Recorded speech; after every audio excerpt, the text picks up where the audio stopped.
السلام علیکم ورحمۃ اللہ وبرکاتہ۔ آپ سب کیسے ہیں؟ امید کرتی ہوں آپ سب خیریت سے ہوں گے۔ آج کا ہمارا ٹاپک جو ہے سورہ الحجر ہے، آیت نمبر 26 سے لے کر آیت نمبر 60 تک۔ آئیے سورہ الحجر سے اپنے سبق کا آغاز کرتے ہیں۔ شروع کرتی ہوں اللہ تعالیٰ کے نام سے جو بڑا مہربان نہایت رحم والا ہے۔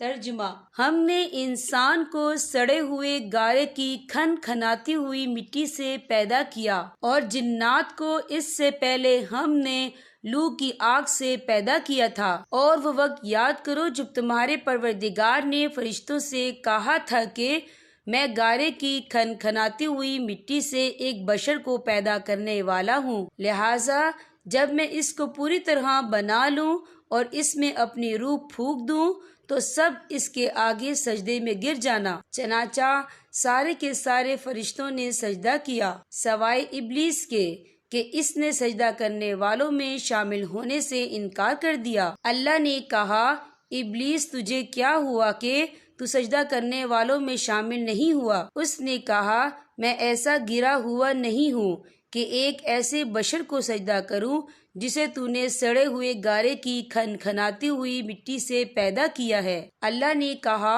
اچھا تو یہاں سے نکل جا کیونکہ تو مردود ہو گیا ہے اور تجھ پر قیامت کے دن تک پھٹکار پڑی رہے گی۔ کہنے لگا، یا رب پھر مجھے اس دن تک زندہ رہنے کی مہلت دے دے جب لوگ مرنے کے بعد دوبارہ زندہ کیے جائیں گے۔ اللہ نے فرمایا کہ جا پھر تجھے مہلت تو دے دی گئی مگر ایک ایسی میعاد کے دن تک جو ہمیں معلوم ہے۔ کہنے لگا، یا رب چونکہ تو نے مجھے گمراہ کیا ہے اسی لیے اب میں قسم کھاتا ہوں کہ ان انسانوں کے لیے دنیا میں دلکشی پیدا کروں گا اور ان سب کو گمراہ کر کے رہوں گا سوائے تیرے ان بندوں کے جنہیں تو نے ان میں سے اپنے لیے مخلص بنا لیا ہو۔ اللہ نے فرمایا، یہ ہے وہ سیدھا راستہ جو مجھ تک پہنچتا ہے۔ یقین رکھ کہ جو میرے بندے ہیں ان پر تیرا کوئی زور نہیں چلے گا سوائے ان گمراہ لوگوں کے جو تیرے پیچھے چلیں گے، اور جہنم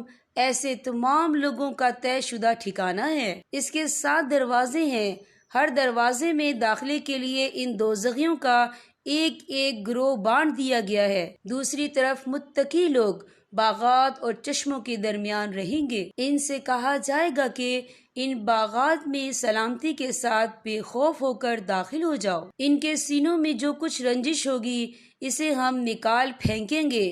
وہ بھائی بھائی بن کر آمنے سامنے اونچی نشستوں پر بیٹھے ہوں گے۔ وہاں نہ کوئی تھکن ان کے پاس آئے گی اور نہ ان کو وہاں سے نکالا جائے گا۔ میرے بندوں کو بتا دو کہ میں ہی بہت بخشنے والا بڑا مہربان ہوں، اور یہ بھی بتا دو کہ میرا عذاب ہی دردناک عذاب ہے۔ اور انہیں ابراہیم علیہ السلام کے مہمانوں کا حال سنا دو، اس وقت کا حال جب وہ ان کے پاس پہنچے اور سلام کیا۔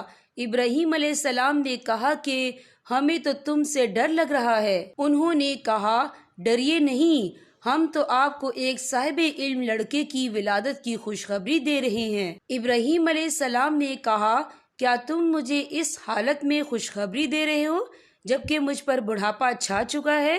پھر کس بنیاد پر مجھے خوشخبری دے رہے ہو؟ وہ بولے، ہم نے آپ کو سچی خوشخبری دی ہے، لہٰذا آپ ان لوگوں میں شامل نہ ہوں جو نا امید ہو جاتے ہیں۔ ابراہیم علیہ السلام نے کہا، اپنے پروردگار کی رحمت سے گمراہوں کے سوا کون نا امید ہو سکتا ہے؟ پھر انہوں نے پوچھا کہ اللہ کے بھیجے ہوئے فرشتوں، اب آپ کے سامنے کیا مہم ہے؟ انہوں نے کہا، ہمیں ایک مجرم قوم کی طرف عذاب نازل کرنے کے لیے بھیجا گیا ہے مگر لوط کے گھر والے ان سب کو ہم بچا لیں گے سوائے ان کی بیوی کے۔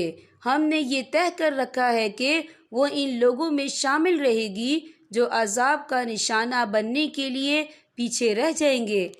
یہاں پر ہمارے سبق کا اختتام ہوتا ہے۔ اللہ پاک تمام امت مسلمہ کو قرآن پاک پڑھنے، سمجھنے اور اس پر عمل کرنے کی توفیق عطا فرمائے۔ اب میں آپ سے اجازت چاہوں گی۔ السلام علیکم ورحمۃ اللہ وبرکاتہ۔